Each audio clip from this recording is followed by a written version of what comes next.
ใช่ว่ากินข้าวนะอันนี้บ่มีแต่กระโตกแท้นี่หมดแล้วเต็มโอ้ให้เป็นคนตำมันนี่เฮ็ดนี่กินนี่ทางนี้บ่โอดเอิ้นมาได้เยอะจ้าโอ้ยได้จ้าทุเรศได้จ้าจะโจตั้งเป็นปัวเนี่ยจ้าทุเรศเอ็มกาวเอาขอบใจเด้อโอ้ยเอานับเบิ่งเด้อมีเท่าไหร่สี่ห้า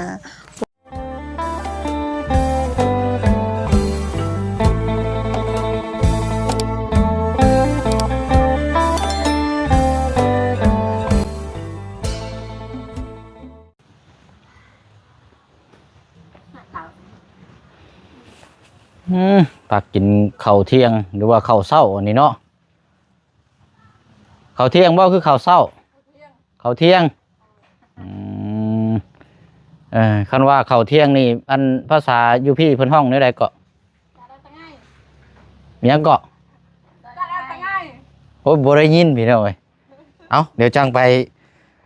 สอบถามเบิ่งน้ำกันซะพี่น้องเนาะเอามาพบมาเจอกันอีกคือเก่าเด้อน้องพี่น้องเนาะกับช่องทางอีกช่องทางนึงเนาะที่พี่น้องติดตามแล้วก็เป็นกำลังใจให้เนาะติดตามผลงานน้องพี่น้องเนาะเอา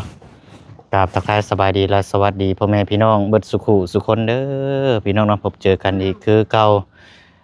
คือเดิมเนาะมาแต่เพิ่นกำลังพากันกินข้าวเนาะกินข้าวเที่ยงกะเวลากะเที่ยงพอดีแต่ว่ากะสิเข้าบ่ายโมงแล้วล่ะพี่น้องเนาะเอาอยู่หน้าบ้านเฮือนซานของทางน้องน้ำเด้อพี่น้องเนาะทางครอบครัวเพิ่นกันนี่ถือว่าช่วงนี้ก็เวียกงานเนาะขุดมันหรือว่าอย่างต่างๆก็น่าจะแล้วล่ะพี่น้องเนาะเอากะพอดีว่าทางน้องน้ำมื้อนี้ก็มีข่าวดีเนาะพี่น้องเนาะแล้วก็จะมอบน้ำเลยเพราะว่าทางพ่อดุงพอคนเก่าคนเดิมจากทางฝั่งไทยได้ฝากเงินมาเนาะพี่น้องเนาะให้มอบให้ทางน้องน้ำนี่แหละพี่น้องเนาะแต่บ่ฮู้ว่าทางน้องเพิ่นใช้จ่ายอยากได้ซื้อหยังก็บ่ฮู้อะไรพี่น้องมีแต่ว่าเอาเนาะไปรับไปส้มเบิ่งน้ำกันพี่น้องเนาะโอ้เอา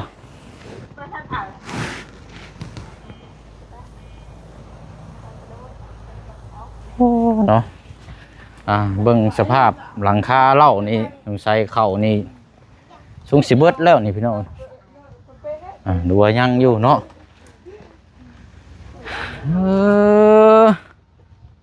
สบายดีมาเด้อกินเอาเนาะสบายดียามเที่ยงสองไอ้น้องบุกถึงบ้านเลยมื้อนี่แล้วก็มาบ่ลูกด้วยฮะมาอืมนั่นไปเวียกแล้วก็เข้าเพิ่นเลยไปเวียกแล้วก็แวะมาพี่บ่ใช่ว่ากินข้าวนะอันนี้บ่มีแต่กระโตกแท้นี่หมดแล้วเต็มโอ้ให้เป็นคนตำมันนี่เฮ็ดนี่กินนี่ทางนี้บ่เป็นห้องตำยังนี่นะตำมีเอาจุกแรกไปเอาแซ่บเนาะกินน้ำกันหลายคนตำมียังกระใส่เอาซะนี่ไม่ก่อนโอ้บ่ได้เข้ามาแต่หึงเลยอันนี้เนาะก็คือว่าแปลกหูแปลกตาแบบนึงได้นี่ครับพี่น้องเนาะสบายดีอยู่บ่เบาเสียงบ่ค่อยสบายปานใดเป็นยังหลกใจยังคือเก่าแหละมองไปทางนั้นก็อยู่บ่ทางนั้นเนาะเจ้าเลยได้ยินเสียงโทรศัพท์อยู่เพิ่นเนี่ยแต่ว่ามื้อนี้วันอาทิตย์ได้มื้อนี้เนาะแม่เขาพักผ่อนเขาอยู่บันทิตนี่วันอาทิตย์มันน่าจะอยู่มื้อนี้เนาะโอ้ยเนาะใช่น่ะต้มตำจังฮ้อนี่6ห่อพุ่นโดยโอ้แสดงว่ามานี่เบิดนี่เนาะแม่นกันไปบีได้6ห่อกิน4คนหาเมี่ยงมากินบาดนี้เมี่ยงหมักนั่นมีบ่หมักตัวแฮแซ่บแล้วกินตอนเที่ยงฮ้อนๆนะอยู่น้ำกันครบเบิดเลยบ่มื้อนี้เนาะโดยถ้าก็มาแต่ส่วนมันเด้ส่วนมันใช่นะปลูกมันคุณมันนี่บ่ปลูกเอาปลูกนี่บ่โดยคนหมดแล้วโอ้ยเดี๋ยวเป็นจังได๋เนาะผลผลิตปีนี้คืออยู่บ่ได้เท่าไรแล้วแต่หึงละบ่นี่นะแต่หึงแล้วหมดนั้น8 ล้านซื่อ8 ล้านโดย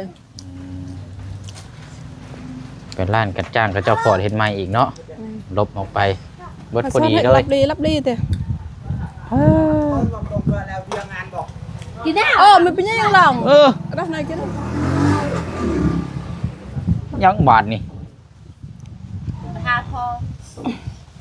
อ๋อ เมื่อกี้นี่เมื่อแต่ชวนมัน องส เราอยู่ บ่ อยู่ในอยู่เป็นเมื่อกี้นี่ ต้องไปใช้เกาะพอแล้วมานี่บ่ แม่น้องเมื่อแต่ชวนมันเมื่อกี้นี่เพิ่นนั่งอยู่ตาราง อืม ไม่ใช่แล้วบ่เห็น เราเมาบ่ ไม่ได้เมา คันบ่เมาเดี๋ยวเรา มาเล่นซื่อ สุรายถ้าพุ่นเราก็ย่างมาลิ้นอยู่พี่เนาะ ๆแม่นเคยมาเล่นเด้อ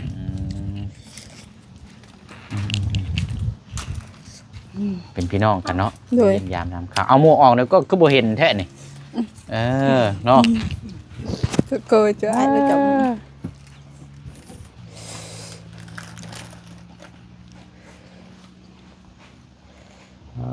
เนาะหักแน่ดีๆใส่สีมือนี่แซ่บบ่ล่ะ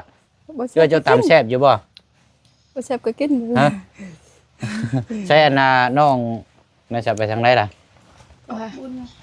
ผู้หญิงน่ะชื่อ ไปเล่นแล้ว ไปแล้วบ่ โดย ปิดเทอมแรกได้เนาะ แม่น ลืมถามเนาะทางนี้ก็นักเรียนคือกันได้ทางนี้ก็เจ้าว่ายาแล้วบ่จักทางนี้บ่ยังเรียนอยู่บ่ ก็เรียนเบิ่น เรียนแล้ว ปิดแล้วบ่เป็นมือแล้ว โอ้โหเคยกันลืมละ นี่ปิดเทอมแรกก็บ่ฮู้แล้วปิดได้จักมือแล้ว ลืมจะเป็นจักมือบ่ได้นับ เขาดูมือยังเรียนนํแต่ละคน เอาเขาบ่ได้นับเด้ น้องกูหน้าแล้วอันนี้ก็ อ้าวยกมันนับ เนาะ นับก่อน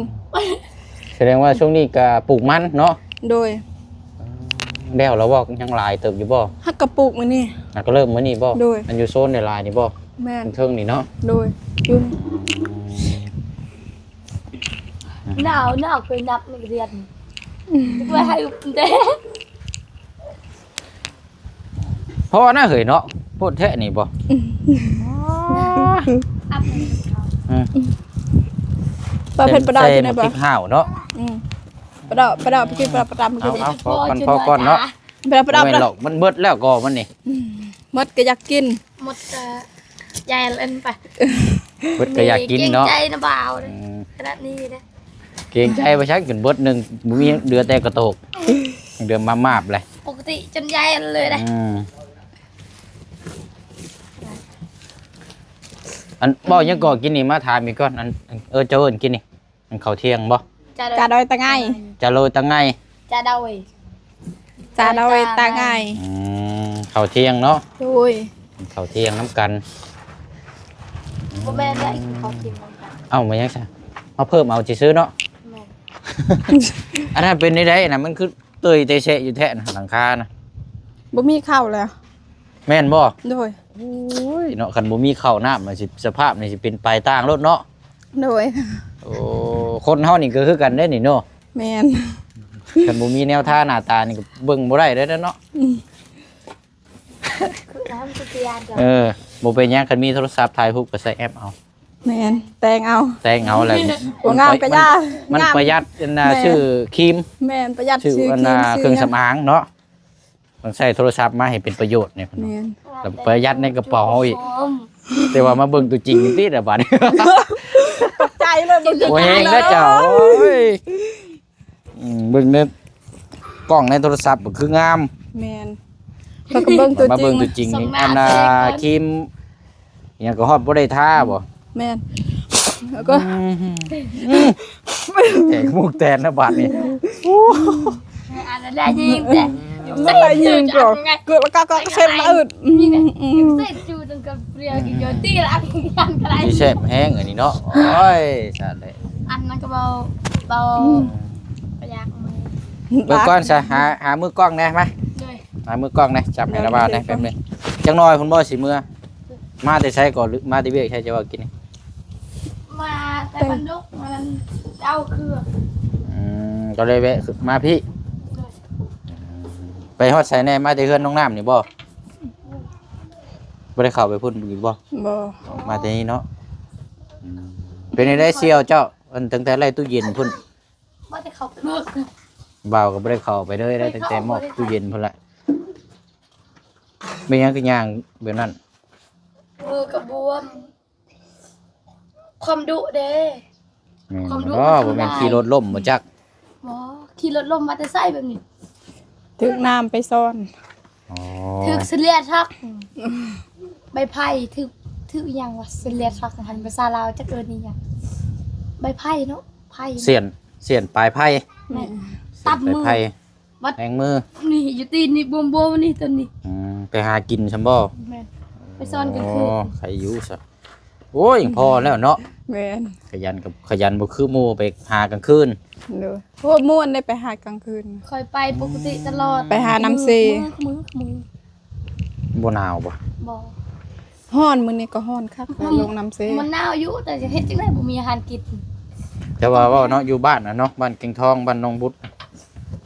พวกเขาเจ้ามุดน้ำหาปูหาปลาพรึกเดี๋ยวได้อยู่หั่น ถ้าคอยอยู่ใกล้บ้านคือน้ำเซเพิ่นนี่คอยสิไปหากูมือ คักแล้วเนาะเพิ่นอยู่น้ำเซไป ทั้งนี้บ่มีน้ำเซบ่ซะท่าน บ่มี มีแต่น้ำหนองเนาะ แม่น้ำเซมันใกล้พุ่น เป็นนี่ได้สปาในหนอง ยัง ได้บ่ ก็มีอยู่น้องคอยสอนเมื่อวานนี่ ปลาใหญ่อันปล่อยได้ซะเป็นนี่ได้ซ้ำไรแล้ว ซ้ำนี่ 3 นิ้ว 3 นิ้ว ถ้ากูไม่ดังล่ะ เฮ็ดดังจวดเลย ปลาบ่ได้ค่อยเกลือเนาะมันก็บ่ใหญ่ปานใดนั่นแหละกลุ่มอยู่ดอกปีนี้เนาะ โดย ก็สิเบิ่งน้ำเบิ่งหยังนี่ก็สิสะอาดกว่าปีที่แล้วอยู่ดอกเนาะ โดย เพราะว่าดูแลปีที่แล้วนั่นก็เจ้ามาเล่นลายเนาะ แม่น มันเปื้อนมันหยังนะมันโอ้ ปลามัน ยามเดือน4เดือน5มันก็เปื้อนน่ะยามนี้มันก็งาม เฮ็ดหัวไว้เด้อ โดย คนมาเป็นน้องชนโตได้ แม่น น้องชนโตบ่ แม่น น้องชนโตเลยเฮ็ดหัวไว้เด้อแหละน้ำมันสิสะอาดบัดนี้อันนี้จักหน่อยนี่มันคงมันยังไม่ยาได้เนาะ เฮ็ดทั่วกะเด็กน้อยลงเลยเขา เวลาอันนั้นมันเขามาขอลงดิ อืม เขาขอลงห้อยลงหยังขอกินห้อย คันว่าย่างไปเบิ่งอยู่พุ่นนี่ได้บ่เดี๋ยวนี้มี ได้ มีน้ำเกลืออยู่บ่ เล่นเลยซะ ปลา กับมีอยู่เนี่ยเกลือ มีบ่ไปเบิ่ง เกลือ จัก มี หน่อย ส เนาะ กาบเที่ยเกลือ เดี๋ยวย่าง เอิ้นเจ้า เลาะไปเบิ่งทางนั้นก่อน เม็ด แต่ว่านั่งกันกิ นั่ น นล่ะ เสร็จ ย่างไปเบิ่งน้ำกัน เบิ่ง ไป คื พุ่ น นละ คืนเอาอันนั้นก่อนทันเกลือก่อน มีอาหารเกลืออยู่บ่ โดย เอาอันนั้นน้ำเด้อน้องน้ำ เอายัง เอาเฮน้ำเด้อ บ่มีแฮ่ เอาเฮบ้านเด้อบ้านปลาต้ม อย่าทำให้ลูก เนาะเอามามื้อนั้นก็ค่ำมืดแน่พี่น้องมามื้อนี้มันจะแจ้งมาเบิ่งคือแบบกูสิวหก จะไล่เนี่ยดอก เนาะ อาการเจมเสียแน่ อืม อาการเจมเสียน่ะ เอาเดี๋ยวไปเบิ่งน้ำกันอยู่หนองน้ำ เฮ้ยเป้ สะแค่อันเกลือโอ้เอาเฮเด้อเอาเฮไปว่านต้มปลาก่อนต้มปลาข้าวเที่ยงโอ้ยเอาบายดีเด้อทางนั้นเด้อมันยังบาดดีคือตีนรุดออกนั่นเป็นเบรกบ่ กดตรงนั้นเนาะ มันในเกลือมึง ใช่นะพี่อยู่พี่ก็ได้เค็มเนาะพึกแจ๊ะนี่พี่น้องน้ำเด้อเกลือปลานั่นน้ำ ไม่ เด้ ได้ อ เขาเอิ้นกุ๊กกุ๊กกุ๊กกุ๊ก เอาโอดมาได้ เยอะซะโอ้ยได้จานเว้ยได้จานจะเจอตั้งเป็นปัวเนี่ยจานเว้ยเอ็ม กาเอ้ย ได้ เด้ ซะ อตะกี้กา นี่นะนี่ใกล้ๆนี่หมูนี่หมูมีบ่ มันบ่ได้กินเนาะ เช่น มันไม่ได้กิน ปลา เกลือ เพิ่น ตอ แล้ น วบ่จักอันนี้บ่ เกลือตอนเที่ยงเพิ่นเคยกินตอนเช้าตอนแรกนี่ มันเกลือนี่มึง เด้อไอ้เจมเคยเกลือตอนเช้ากับตอนแรก อืม ตอนเที่ยงบ่เคยเกลือ โอ้น้ำนี่ก็ยังลายอยู่นี่เนาะ แม่น นี่เอาหลอกอันนี้เอาอันนั้นเพิ่นเฮ็ดกินนั่นยังแกงแล้วเนาะ แม่นดอกบัวไอแยม หลอกบอลว่าเพิ่นเฮา ไอแยม แล้วก็กินกับตำหุ่ง เจ้ย ก็แซ่บอยู่ได้อันนี้ก็ ไอแยมดอกบัวงามงาม เฮ้ยคือบ่มีปลาจักโต ไอ้เอ็มลูกเมืองงาม ทีบเลย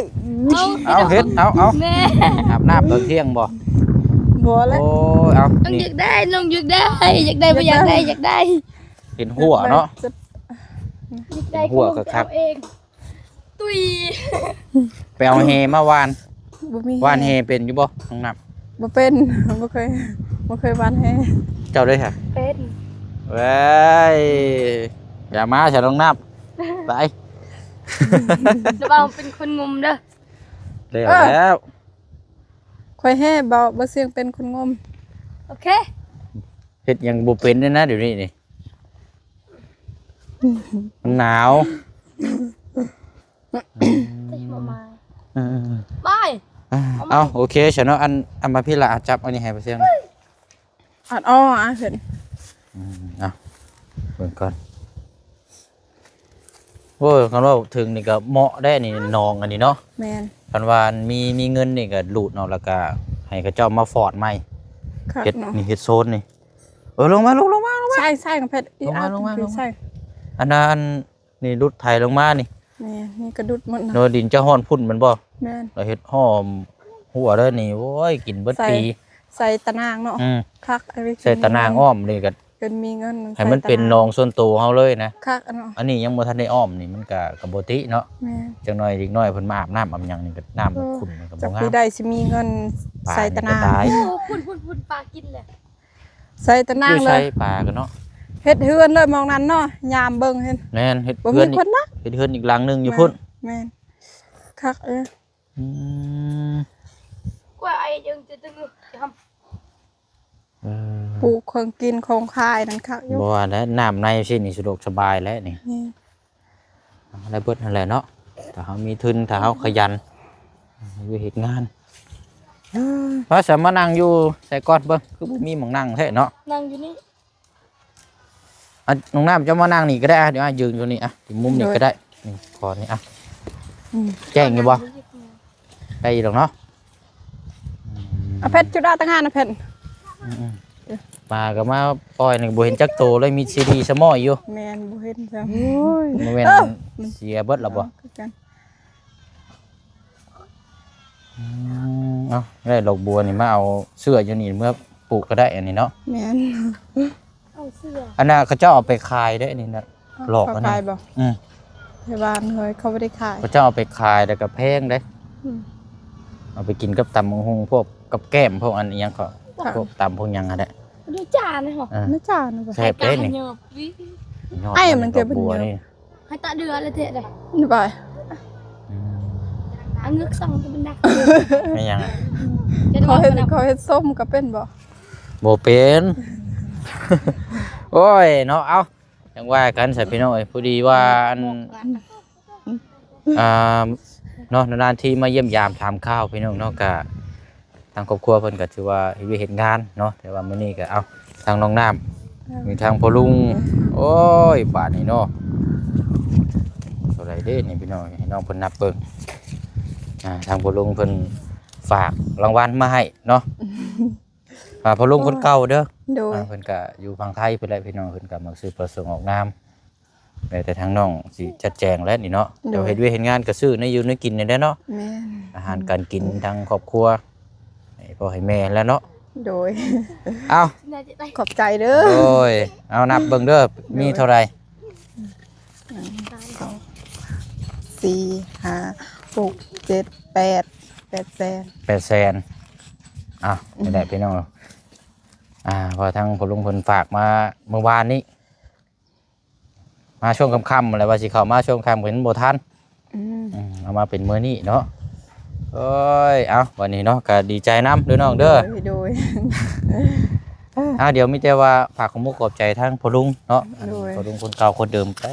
คนหน้าคนใดไปเนาะเดี๋ยวนี้เพิ่นก็ยังฝาก ขอบ ความ ใจ คิด ทาง ถึงมาอยู่ อาใจดีนำเด้อที่ฝากเงินให้น้องขอให้อายุดีมีแห้งขอให้ร่ำขอให้รวยพัฒนาสิ่งใดขอให้ได้สิ่งนั้นความเจ็บไปได้ความไกลอย่าให้มีเด้อสา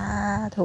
และขอบใจทางเบาเสียงนำขอให้อยู่ดีมีแห้งขอให้ร่ำขอให้รวยพัฒนาสิ่งใดขอให้ได้สิ่งนั้นความเจ็บไปให้ได้ความไกลอย่ามีเด้อสาธุ โอ้ย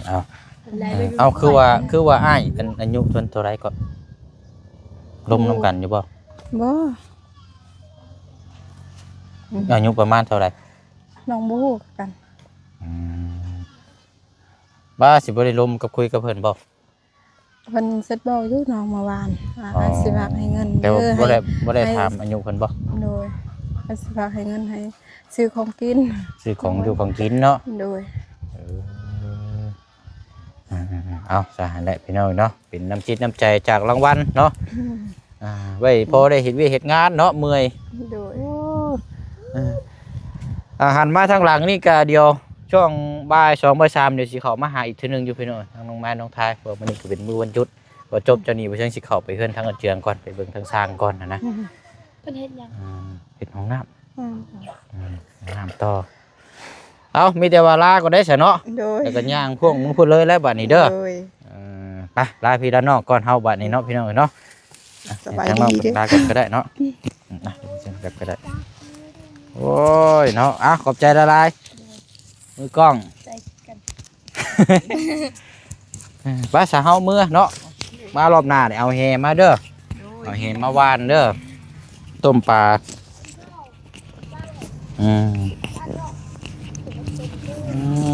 ไปเนาะไปพุ่นละบัดนี้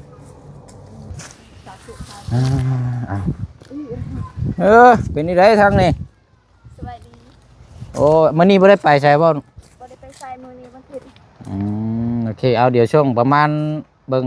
2-3 โมงเดี๋ยวน้าบ่าวมาหาเด้อสิมาเยี่ยมยามทีนึงไปเนาะเท่านั้นแหละพี่น้องเป้าเนาะแคมกับโพดนี่เป็นเปียงอยู่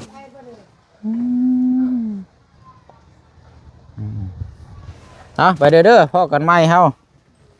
ว่ากันนั่นก็ซ่อมรถซ่อมล่างอยู่พี่น้อยเนาะพอเสียงกระสิเผาไปต่อพูดอีกแน่พี่น้อยเนาะเบิกนั่งขึ้นอัดเกลืองพุ่นละ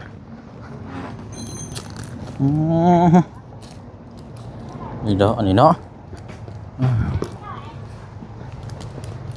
ไปเนาะลาพี่ละน้องไปก่อนเด้อพี่น้องเด้อเนาะขอบคุณขอบใจขอบคุณขอบคุณทางใจดีเนาะมันสิว่ากับพี่น้องเนาะคนกับหักซื้อประสงค์ออกนามหรือว่าทางผู้ใหญ่ใจดีอยู่ทางฝั่งไทยเด้อเนาะก็เป็นรางวัลเนาะทางน้องน้ำฝากมาให้แต่เพิ่นคุยกันส่วนตัวแล้วพี่น้องเนาะแต่เสียงกะเพิ่นฝากมาผ่านเสียงแล้วเสียงมามอบให้เนาะพี่น้องเนาะขอบคุณขอบใจทางใจดีหลายๆเด้อเนาะทางฝั่งไทยเนาะขอให้อยู่ดีมีแห้งเนาะให้ร่ำให้รวยพร้อมครอบครัวเนาะแล้วกับพ่อแม่พี่น้องFC เฮาเบิร์ดสุคนเนาะแดดแห้งพี่น้องเนาะพบกันในคลิปหน้าคลิปนี้ลาไปแล้วพี่น้องเนาะบ๊ายบายเด้อ